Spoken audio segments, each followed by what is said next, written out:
What's good, y'all, and welcome to my review for No Way Home. Just got back from the theater and bruh, my childhood, my childhood. This is legit. This is a masterpiece of superhero cinema. If it wasn't obvious enough, I love this film. Favorite MCU film, favorite Spider-Man film, favorite anything, man. Oh my god, this movie was spectacular, amazing, sensational, ultimate, whatever the fuck you want to call it, man. This movie was absolutely fucking legendary, man. And like my Star Wars reviews, I am going to be vague as hell with this one because, well, the less you know, the better. And plus, my review isn't going to convince you to watch this film. You've already pre-ordered your tickets, so what's even the point? Here, I'll give you the good, I'll give you some of my problems, and then we'll just gush for maybe, I don't know, 30 minutes. I don't know. I'll be very curious to see how long this review goes once I'm done recording everything.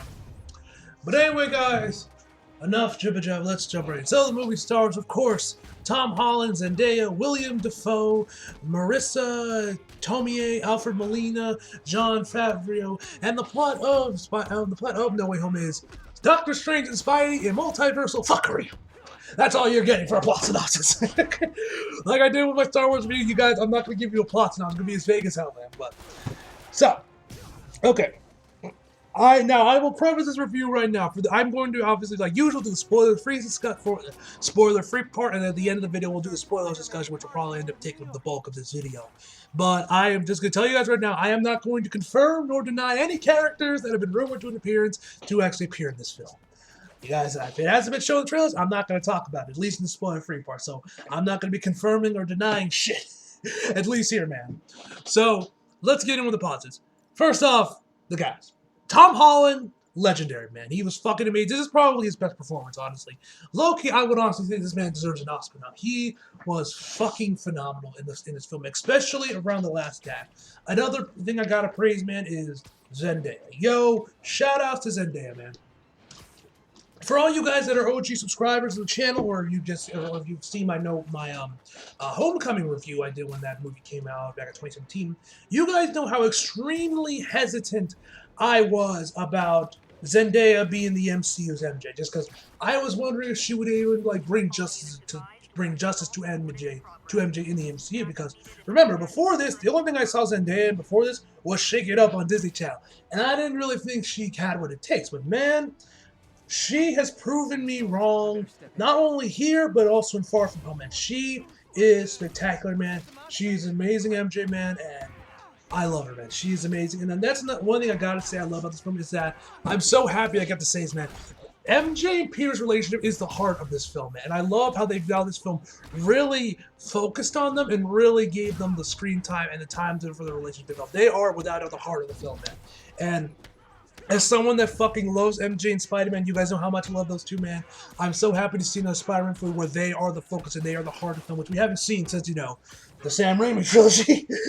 But, yeah, man, so it was nice to see that, man. She is amazing, man. The rest of the cast is amazing. William Dafoe, of course, steals the show anytime he's on screen, man. Alfred Molina is a national treasure, along with J.K. Simmons, man. And Jon Favreau, he was also great in his own right, man. With the handful of scenes he was in, he was fantastic as well, man.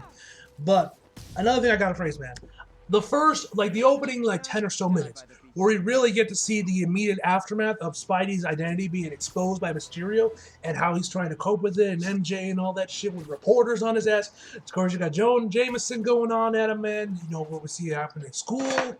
It was absolutely amazing. I loved how well that turned out, man. I absolutely love those opening first 10 minutes where you see the immediate aftermath of Far From Home, man. And So that was great. Of course, the action set pieces are fantastic, especially the one with Doctor Strange and the train, man. That one was probably my favorite outside of probably the third act for obvious reasons. But, yo, I don't know what it is about trains, man, but I swear to God, trains be bringing out the best in comic book movies. For whatever reason, man. But the fight between Spidey and Doctor Strange was absolutely amazing. And I love that we finally got to see the spider sense really shown off. Because remember, any other time we've seen the spider sense in the movies, it's always been like a sound, everything going so much. We've never really seen like those little things that always popped up around Peter's head in the comics and the movies. We actually get to see it a little bit here when Spidey gets pushed out of his body, and it was so cool to finally see that in live action. That was absolutely amazing. What the hell else could I talk about that I can praise without getting into spoilers? It's very difficult. It's very difficult. The third act was amazing, man, for many reasons, man. But like I said, I'm trying to be as vague as possible for the spoiler-free discussion, which is very difficult because there's so much I want to talk about, but I can't right now, man, at least for this part. But, yeah, I think that's really all about it, and what I could talk about. Pros that I had with the film without obviously getting into spoilers. But one thing I will say, I loved how this one definitely felt way more serious, because, like, you guys know, you've probably seen all over Twitter, people have not been that very high on the MCU's version of Spidey. They say his movies don't have enough stakes. They say he's too much about Iron Man and all that shit. And I kind of understood what they were, but I always kind of knew that eventually that Spidey would get away from Iron Man and finally get back into his own man, and we get to see a Spider-Man without really much influence or mentioning of Tony Stark. And I was right, because here we have No Way Home. Tony is barely mentioned at all. None of the villains have any real beef with Tony or anything. So if you were one of those people that have been like tired of seeing with No Way Home, with Far From Home and Homecoming with Tony Stark's involvement, this is the film for you, man. This is the one. This is the one where they finally like, all right, now it's time for Peter to be his own man. Enough mentioning of Tony Stark, man. Which, like I said, I didn't mind that too much in Far From Home or Homecoming, because I already knew that they were gonna, because I knew this was gonna be a thing where they would do that, but then eventually transition to Spidey just being his own thing, which with No Way Home, that was obviously the case. But I really dug the stakes and how serious this movie, and we really get to see Tom Holland really show off, and we really just see the gravity and the pressure going all around him really started to affect Tom and Spidey in this one, which I really did enjoy. It was because we haven't really gotten something like that since obviously like Tarzan 2, you know, where we had stakes this huge, man. It was nice to see that. It was nice to wait for a Spidey movie to be a lot more serious and to kind of stay serious throughout the entire movie. But yeah. Now, in terms of flaws, there's only really a couple. One, I have to say right now, and this is something I've complained about since I'm pretty sure my Homecoming review, or not my Far From Home review, is Flash fucking sucks. First, now I'm not saying that in terms like, oh, he's a terrible killer. Like, in terms of like modernizing him to be like a modern day bully, he works. But my problem with Flash in the MCU resides in the fact this is Flash Thompson. If you are someone who is familiar with the comics, you know Flash Thompson eventually becomes Agent Venom. And like I said, I probably mentioned this in my Far From Home review, but I do not, and once again, I swear to God, he's even more obnoxious here, because in Far From Home, you had him being this Jake Paul knockoff, basically, out there with his phone, constantly streaming shit and everything. He came very much off like a Jake Paul wannabe, a Logan Paul wannabe. And here, they just double down on it and make him even more. I'm talking, this man is dyed part of his hair blonde. This man is fucking drenched in Gucci merch for some goddamn reason. He even has a headband. And I'm like, are you trying to piss me off? Do you not want me to take him seriously? You honestly expect me that this jackass is eventually going to join the military and become Agent Venom? Do you honestly expect me to believe this nonsense? Do not insult my intelligence like that, man. Now, obviously, I'm sure some of you can be like, oh, man, they maybe not be going to do Agent Venom with Flash Thompson in the MCU. And if that is the case, fair enough, man. But until we get a direct confirmation, yes or no, from either Kevin Feige or anyone else at higher-ups at Marvel Studios or Sony, confirming that there is no plans to do Agent Venom with this dude, I'm gonna keep, or they eventually make him actually believable enough to where I at least can believe him going to a fucking gym, you know? I'ma still bitch about this. Because this is stupid, man. Like, you expect me to believe this kid's gonna become Agent Venom? This Gucci-wearing, TikTok-using jackass is gonna join the military and become Agent Venom. Please.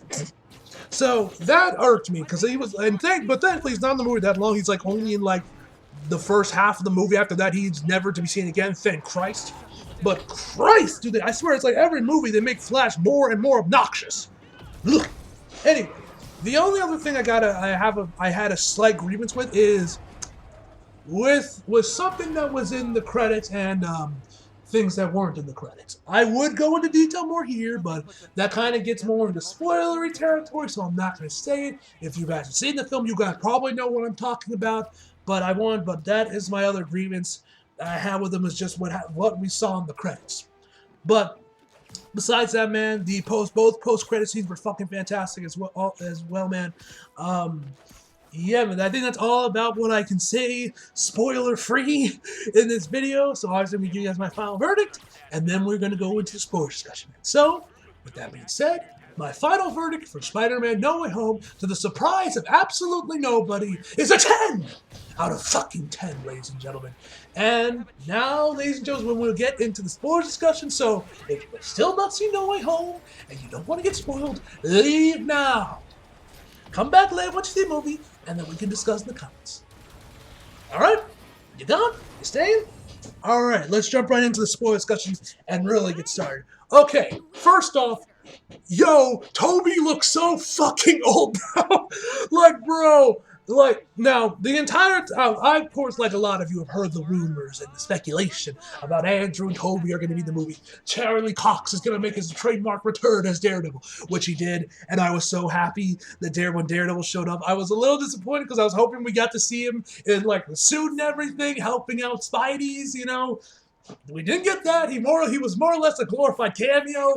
But hey, I'll take what I can get. At least I now know that the Netflixers have been acknowledged. Finally. Now, at least Daredevil. We don't know about if Jessica Jones is coming back, Iron Fist, or Luke Cage, or the Punisher. Me personally, I want Daredevil obviously to return the most, but I want Luke Cage and Iron Fist to return, as well as the Punisher. Man, those are my top ones. I need the season 3s of all these shows and season 4 of Daredevil. I need them. Luke Cage ended on such a massive cliffhanger, man. I wanted to see what they were going to do next. Iron Fist season 2 was such a great step in the right direction. I would have loved to see what they done with season 3. And the Punisher, I mean, come on. That second season was fucking brilliant, man. And Daredevil. You don't even need to talk to me about Daredevil. Jessica Jones, I think I'm satisfied now with the 3 seasons we got with her, that if she never makes another appearance in the MCU, I'll be satisfied with it. But I need more Daredevil, man. I need more Daredevil. But hey, man, we still got the last episode of Hawkeye dropping later this week, so hopefully we'll figure out more about what's going to happen with Wilson Fisk and what happens with Daredevil, and maybe we'll get an announcement for Daredevil Season 4. I don't know. A Daredevil movie, something. I don't know. But anyway, I was so happy to see Charlie Cox in there, and of course, and thankfully people were cheering and yeah, when Charlie Cox showed up. It wasn't as loud as when Toby and Andrew showed up for obvious reasons, but I was definitely one of the louder ones. Be like, yeah, Charlie Cox in 5 minutes experience, and it was so good to see him again, man. You have no idea how much I miss Charlie Cox. Thank Christ, man. It's so good to see him back, man. But back to us saying, I did not want to believe the rumors and the speculation about Andrew and Toby in the film. I just thought it was too good to be true. I was like, no, they're not in the movie. They're not going to be there. And you guys even saw it. You guys followed me on Twitter. I said I am expecting nothing but hoping for everything. Because I still, even when I got in that theater, I still didn't want to believe it. I did not want to get my hopes up. Like Zendaya, like MJ mentions in No Way Home, prepare for disappointment and you'll never get disappointed. That was me when I got in the theater. I did not go in there expecting to see Daredevil, expecting to see Toby, expecting Andrew. I was like, I don't want to know. I don't want to.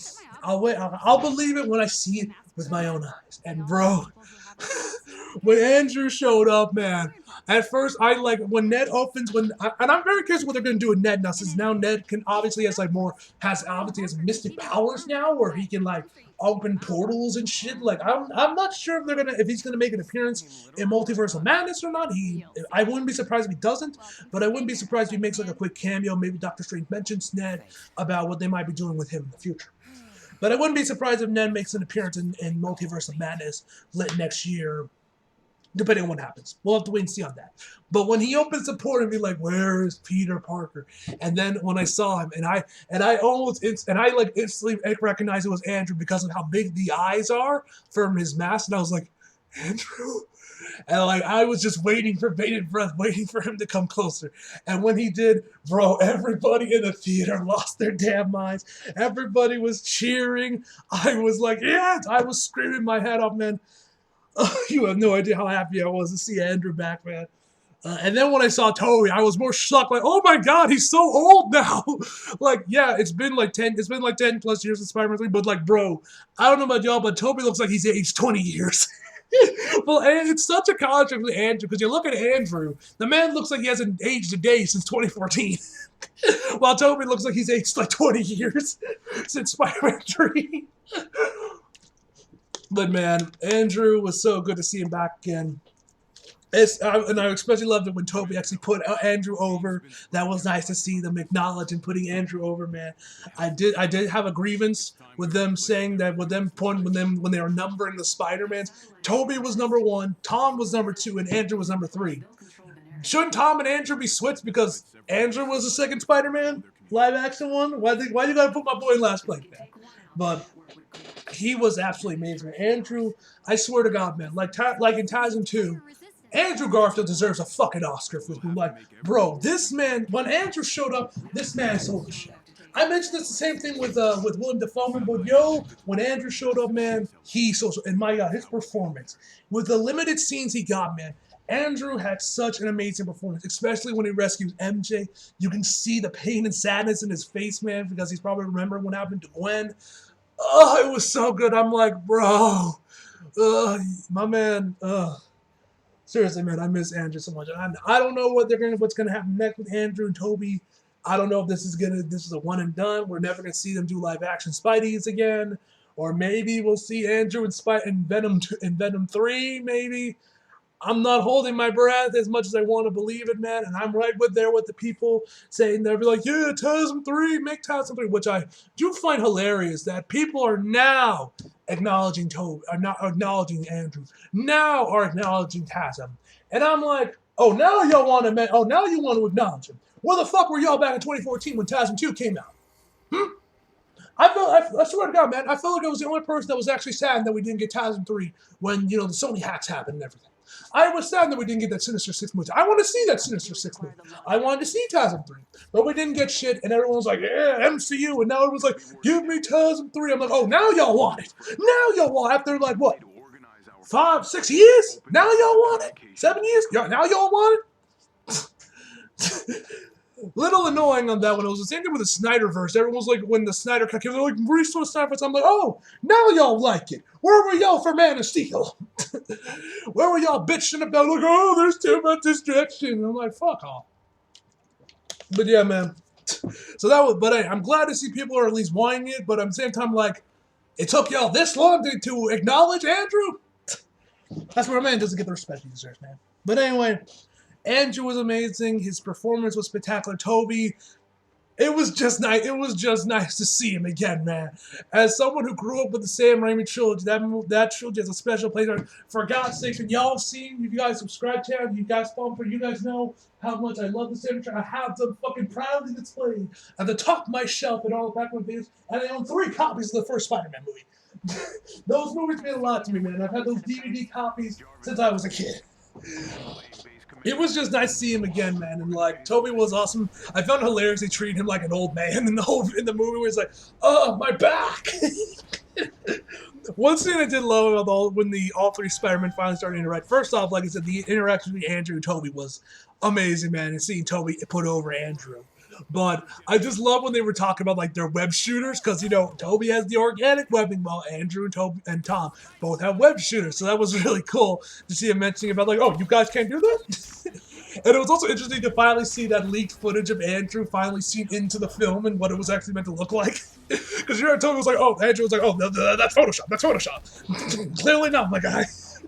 But that was awesome, man. And I was actually kind of surprised that they didn't not mention that thing that we saw in Spider Island when it came to Toby's web shooters. I know this is me getting like hardcore comic book nerd on y'all, but for you guys that don't know, in the comics, a little after Spider-Man 1 came out, in the comics they actually gave Spider-Man organic webbing with his like spider chick, and she like kissed him. There's a whole crazy thing about it. If I remember, I'll put a link Comic Drake's video about it in the iCards above if you guys want to check that out and want to learn more about it. But anyway, that same chick would come back later during Dan Slott's run during Spider Island, where everyone got organic webbing, and I think Peter as well, I'm not really sure. But by that point, he was back to the web shooters. And then his girlfriend at the time, Carly, I forget her last name, Carly also got the organic webbing, and she was like, oh, I'm out. How do I refill it? And Spidey and Peter said, drink plenty of water and eat starchy foods. I'll refill it quicker.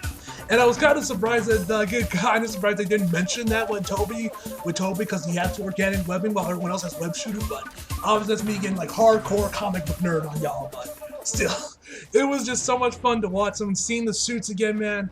Ugh, I loved them, man. So, another thing I found that was kind of interesting that I found kind of is that Sandman and Lizard are both CG basically throughout the entire movie until the very end when they're both cured, which I found interesting. And I'm curious on why they did that. I think I have two theories on why Lizard and Sandman were both CG throughout the entire film until the very end. Either one, they legit just couldn't get neither one of these actors for more than that day and just had them do voiceover for everything else, or because, if you guys did not know, originally we were supposed to not know anything about Far From Home, about the multiverse shit, the sinister, the previous villains coming back. We were not supposed to know anything. They were originally just going to advertise the film as just like Civil War Part 2 with Spidey and Doctor Strange.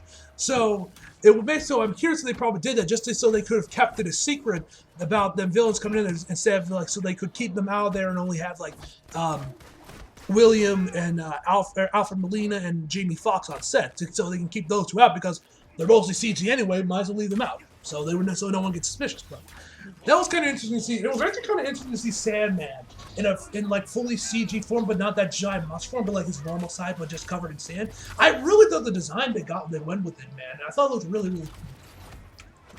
I mentioned this in my trailer reaction, but I love the look they gave for Jamie Foxx and Electro. I love the modern Electro look they gave him, man, and how they managed to integrate his original look into the costume, man, with like the electric mask thing popping up whenever he fires up his attack, man. And it was so good to hear Hans Zimmer and Danny Elfman scores again, man. Ugh, when I hear those opening when Electro fired off his attack, I was like, oh yes, thank you. And then when I think it was when Toby cured a Sandman, then you get to hear a little bit of Danny Elfman's theme, man. Oh, brings back so many memories, man. But yeah, man.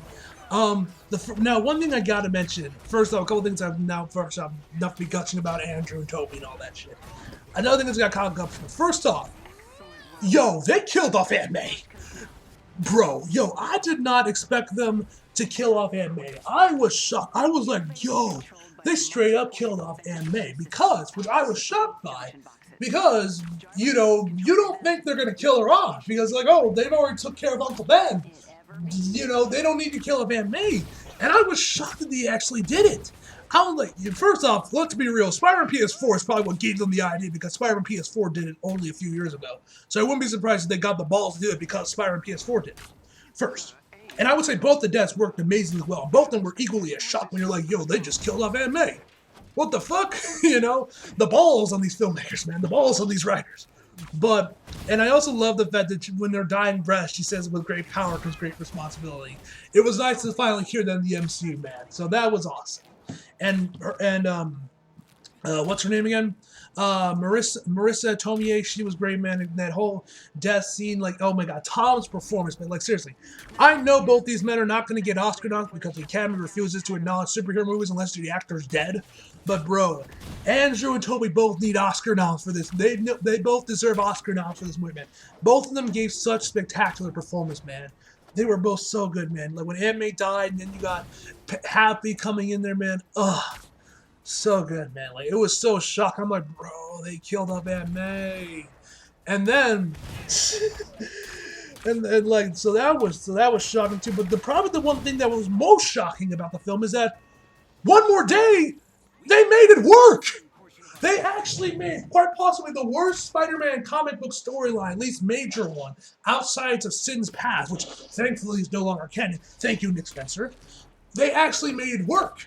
It's because you guys remember in the comics, with One More Day, the whole thing with that one was, Spidey gave up his marriage because he wanted to protect Aunt May, who, let's be real, already had a foot in the ground, and didn't want her to die, even though she was old as shit. I think it's about time, and they gave rid of their marriage, and it was the whole thing with Joe Quesada because he didn't think Spidey was labeled as married because how dare he have a good healthy relationship, because fuck us fans that love those two men, instead, whatever. So, and yet they made it work here. So instead of going that whole bullshit Mephisto route, instead, all the multiverses are starting to collide into it. And if you paid attention, you can notice a couple things. You can notice a silhouette that looked like Kraven the Hunter, which was very, because you guys know we're going to be getting, because if I remember correctly, we are going to be getting a Kraven the Hunter movie from Sony that's going to be featuring the guy that played Quicksilver in the MCU, if I remember correctly. So that could have been a little bit of foreshadowing for that. So that was cool. And I think there was probably some other characters in there, if you really pay attention, you couldn't recognize, but Kraven the Hunter was the only one that stood out to me. So you have that, and so Spidey realizes that what if he has everyone forget he ever existed, basically. No one knows who Peter is, they don't know he's Spider-Man, they don't know nothing about him. And it works. And so from that point, like I said, it basically turns into one more day done right, or brand new day, I guess. Either way, it works. And I love that they managed to make one of the worst Spider-Man stories ever actually made it work. So that was cool, man. Like, you know, and then Spidey, everyone forgets he is, and you have this really touching moment between MJ and Peter, man. And like, oh, as a guy that loves MJ and Peter so much, man, that scene was amazing. Like I said, Zendaya, props to that woman, man. She has proven me wrong. And then some. She is an amazing MJ. I'm not gonna go out here and say she's better than Kristen Dunst, because that would be a lie, because that's mostly nostalgia, you know. With me, man, I love Kristen Dunst as MJ, man. She's so good, man. I don't give a damn what anyone says. I will not hear no slander towards that woman. She was amazing. I loved her. She was so good, man. But anyway, get off topic. I love that scene. They kiss, and then of course everyone vanishes. They go back into their own realities. I did find it shocking that they actually Norman stabs Toby. He finally got his wish of being when he tried to stab him with the glider back at Spider when he finally got to stab him. And yo, that whole like final act between Toby, between Tom and Norman, bro. Tom is like, nah, I'm gonna kill you myself. I'm like, oh shit. Tom Holland's growing some balls, man. It's about to go down here, ladies and gentlemen. Bro, yo, like I said, Tom Holland, such an amazing performance. And Willem Dafoe, like I said, he's amazing.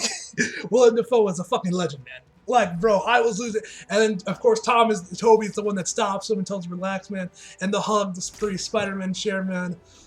Oh, so good, man. I love that, man. But yeah. Anyway, back to one more day. Keep getting sidetracked. Anyway, the spell works. Everyone returns to their own dimensions, and everyone forgets Spidey and Peter even exist.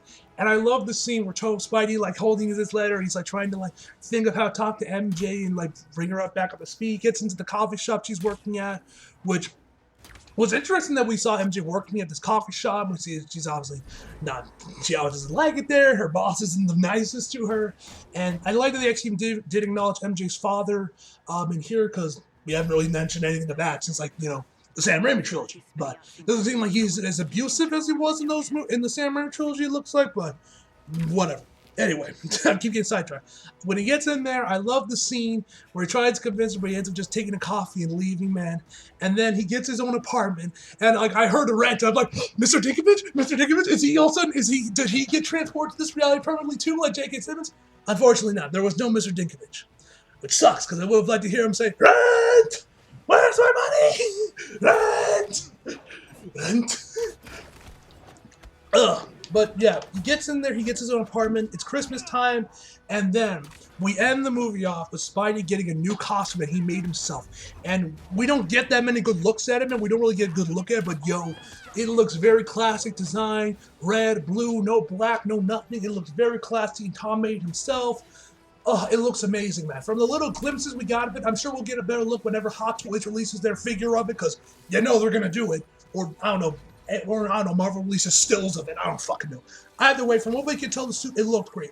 I'm not going to come out here and say, oh, it's better than Taz and Two Suit. I'm not going to go that far with it, but from the little glimpses we got of it, the suit looked amazing, man.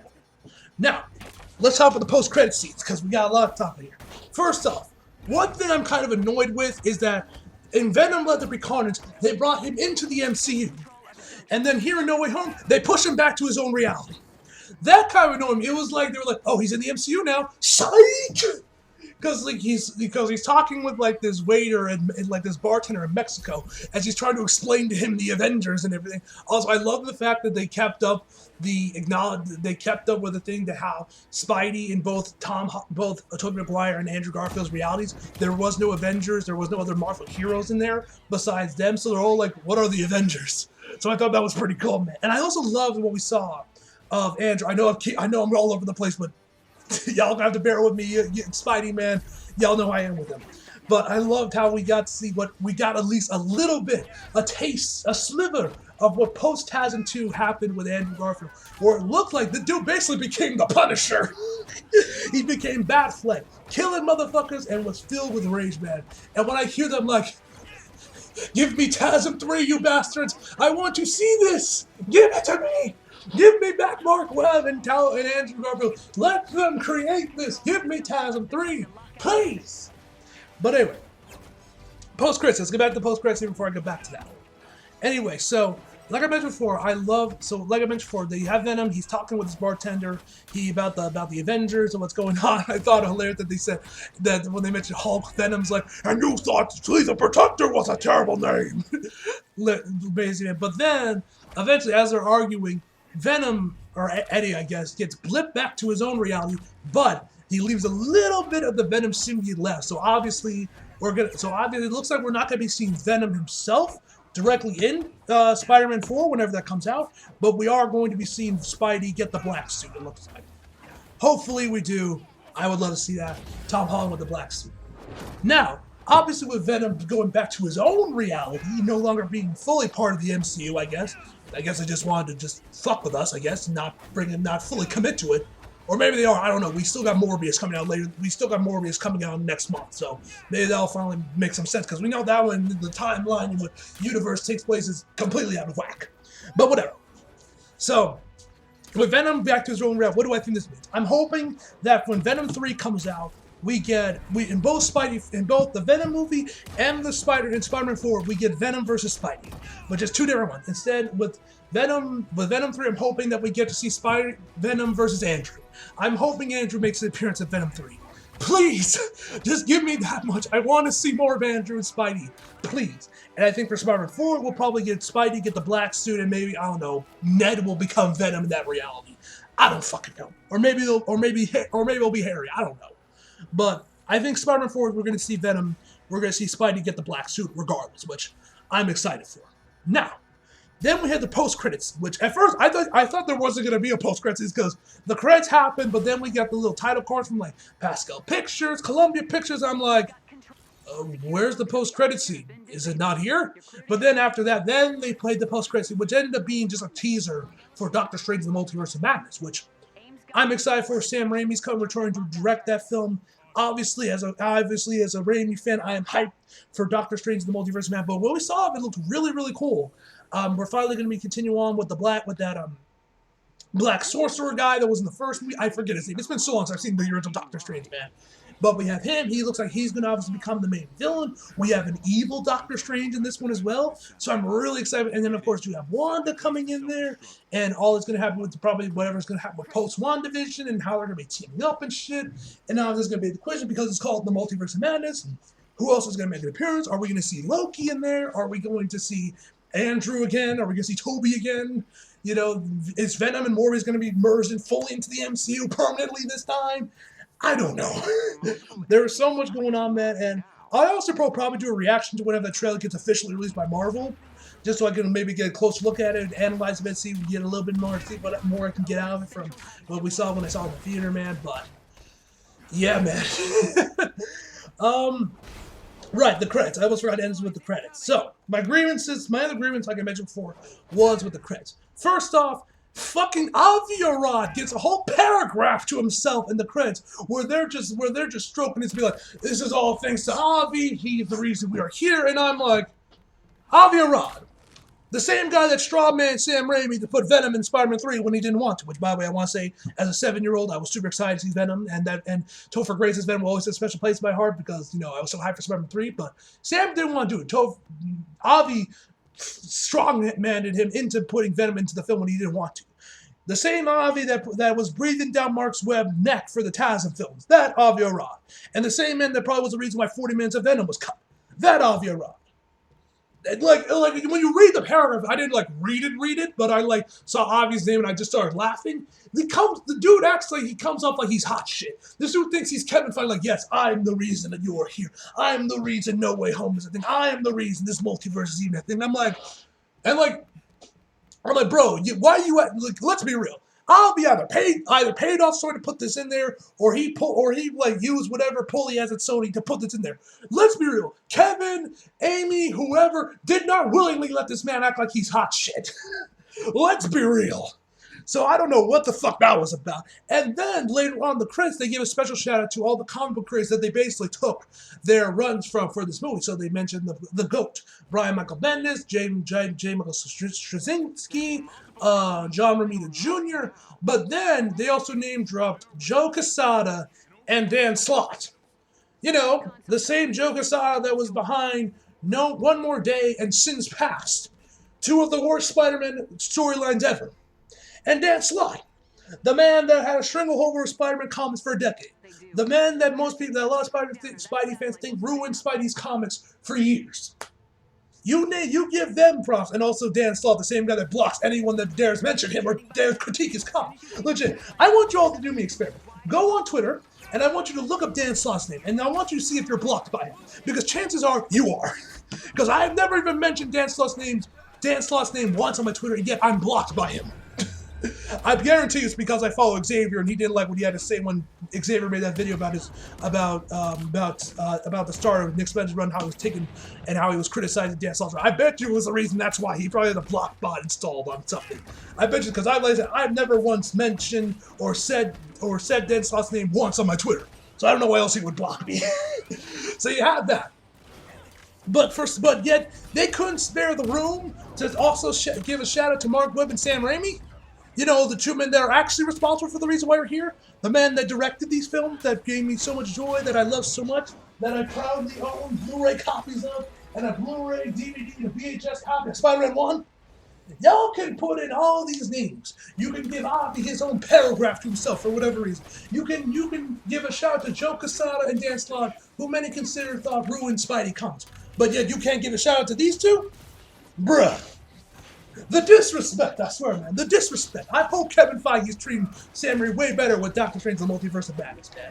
Because the disrespect is insane, man. Like, bro, y'all can shout them out, but not Sam Raimi and Mark Webb. You can give obvious paragraph, but you can spare some space for Sam Raimi and Mark Webb. Really? So that kind of annoyed me as well. Especially once I saw other people kind of complain about mentioning that, like High Top. I went back and checked his Twitter to see what he thought of the film and everything, and he mentioned that, and I'm like, yeah, that's kind of bullshit, man. But I am glad they at least gave a shout out to my man Bendis and John Romita Jr. You guys know how great those two are. You guys are hardcore Spidey fans like me. You guys know their history. But yeah, man. I don't know what else I can say about the film. Other than that, guys, I think I mentioned everything that I could possibly mention. I've mentioned what I loved. I mentioned my grievances with the credits. I've theorized with the post-credits scenes. I'm hoping we get to see more of Andrew, man, but yeah, man. Oh, the funeral. I gotta talk about the funeral. The scene where Andrew and when Tom visits Aunt May's grave, and then Happy shows up there, man, and Happy doesn't recognize me either, man, bro. Everyone in the theater was like, oh, like, you know, like, oh, seriously, man, oh, that was hard, man. Like I said, John Favreau was also amazing in the film, man. Like, that whole way was like, oh yeah, when he's talking about his loss, of course he mentions Tony, because of course we all know how close they were in the first 3 Iron Man movies, and of course all the future MC movies where Iron Man was in. Like, it was that was that scene, man. Like, that was it, man. Like, I mentioned the coffee scene. I already mentioned the new suit, how great that looked, man. Tell me guys what you thought of the new suit, what you guys liked it or not. And I'm definitely curious what they're going to, and hopefully we do eventually get a better look at it. Oh, I almost forgot to mention this. Feast. Aunt May works at Feast in this movie, which was really cool to see that she's actually working at Feast, because, you know, that's where she worked in the comics, and of course Spider-Man PS4, that's where she worked. So it's really cool that we actually got to see Feast in the movies. So that was pretty cool, man. I almost completely forgot to mention Feast, man. So that was pretty cool. The little scenes we got to see at Feast, and when Aunt May talks to Norman and everything, and he like gets back once he finally smashes the helmet, which it was so cool to see Willem Dafoe talking to the helmet again. That was so cool seeing the helmet just like perched up on this trash can, man. Like, brought back so many memories of Spider-Man 1, man. So good, man. But anyway, I've been talking for 40 goddamn minutes. I've said everything I could possibly say about this film, man. Anyway, that is where I'm going to end this review off. So leave your thoughts, like I said before, leave your thoughts down in the comments, guys. And anyway, hope you guys enjoyed the video. Leave a like if you did, subscribe if you're new. Follow me on Instagram and Twitter if you like it. Links down in the description box below. And as always, come back for more. See you guys next time.